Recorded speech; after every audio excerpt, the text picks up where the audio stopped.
Russian President Vladimir Putin has floated the possibility of a new nuclear arms deal with the United States ahead of his highly anticipated summit with U.S. President Donald Trump in Alaska tonight. This comes as the White House has confirmed that the meeting will take place at 11 a.m. Alaska time. The talks come amid ongoing Russian advances in Ukraine and reported European concerns that Trump may compromise Kyiv's position. While Putin has rejected Ukraine's call for an immediate ceasefire, according to reports, he has framed the nuclear proposal as part of a broader peace agenda that could improve U.S. Russia relations, including trade and economic ties. The existing U.S. Russia nuclear treaty, named New START Treaty, was signed in 2010 by Barack Obama and Dmitry Medvedev, and it limits each country to 1,550 deployed strategic warheads and 700 long-range missiles or bombers. The deal was extended in 2021 but suspended by Russia in 2023. It expires February 5th, and analysts have reportedly warned both sides may exceed limits if no replacement is reached. Putin's offer comes as the Kremlin faces U.S. pressure to end the war and avoid new sanctions targeting Russia's energy exports. President Trump, who had previously claimed he could end the war in 24 hours, as per reports, acknowledged in an interview that the conflict is tougher than expected.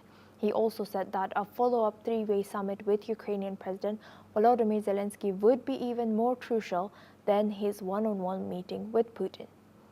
Meanwhile, in Alaska, key figures have arrived ahead of the summit. Russian Finance Minister Anton Siluanov touched down in Anchorage, expressing hope for positive results from the meeting. Moreover, Russian Foreign Minister Sergei Lavrov was also seen in Anchorage ahead of the expected meeting.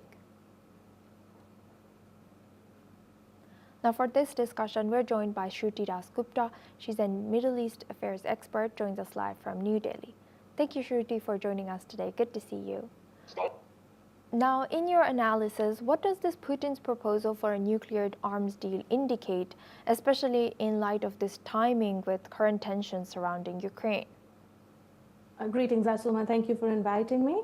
As I understand, that START 1 program is about to expire soon, but it was also very badly violated by the Biden administration when they leaked the positions of nuclear bombing aircraft to Ukraine, which led to the Operation Spiderweb phenomena. So U.S. knows, I believe the Trump administration were pretty furious because they were not in the loop of this entire game, and they did not understand, and the repercussions of this particular violation would definitely make waves towards U.S. itself. So that is one reason. The other reason is that recently both the nations, USA and Russia, have posted very aggressively towards the nuclear world. Trump, in his truth tweets, has claimed that he has repositioned the nuclear submarines appropriately towards Russia to mitigate any aggression coming from the Russian side. And Russians, of course, have been have Cuba as a point towards where they position their nuclear subs and showcase to US that they're not as safe. If the world burns, then the war will come to American shores as well. So with all of these posturings and all of the repercussions that have been happening in the retrospect of the Ukraine-Russia war, a new nuclear deal is definitely a requirement. Now here is where this meeting would probably come in place while they're discussing what to do with Ukraine and how to do. I believe the word he did not want to use, Trump, in his speeches were divvy up, but that's exactly what's going to happen if the actual peace deal comes through. US and Russia are going to find themselves redefining borders and claims on land, or at least zones of influence regarding Ukraine. And this, beyond this, they will go forth with their own nuclear agenda and how to kind of de-escalate from the forward position that they have taken as of now. The US had also walked away from the intermediary treaty where intermediary missiles could have been used against each other, and this is where the Oreshnik question comes through.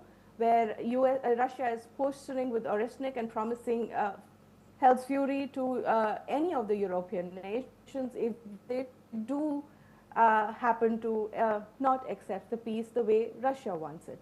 So I understand that this is going to be peace through power, where each of them will be flexing, and the place, Alaska, where they're going to hold it, is a prime example of how world powers, if you're a minor headline in the world, then how world powers divvy you up. Alaska changed hands while a former Crimean war led to aggressions with the Ottoman Empire and all the other things, and then the Russian resources were kind of depleted, and they wanted to sell Alaska off, and they did exactly that. US bought it, and this is where the positioning of the summit comes into place. So it is more than one statement going through. There is flexing that is happening that the world is unaware of.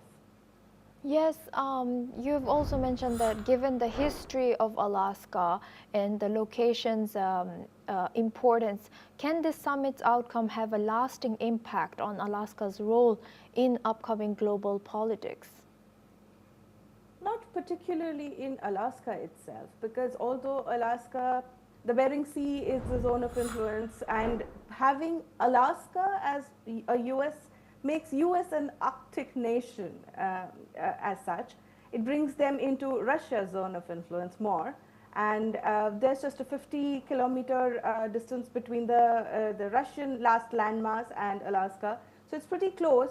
But we know, as history has shown it, that Alaska cannot be controlled by Russia because it's too far away from Moscow, and any kind of investment that Russia would put in would not bear fruits on the long run. So Alaska is not going to change hands, if that is what is being thought of, where I believe the protesters in Alaska are saying that they're finding common sympathies with Ukraine because they felt that Russia had occupied them, although that was in the 1700s.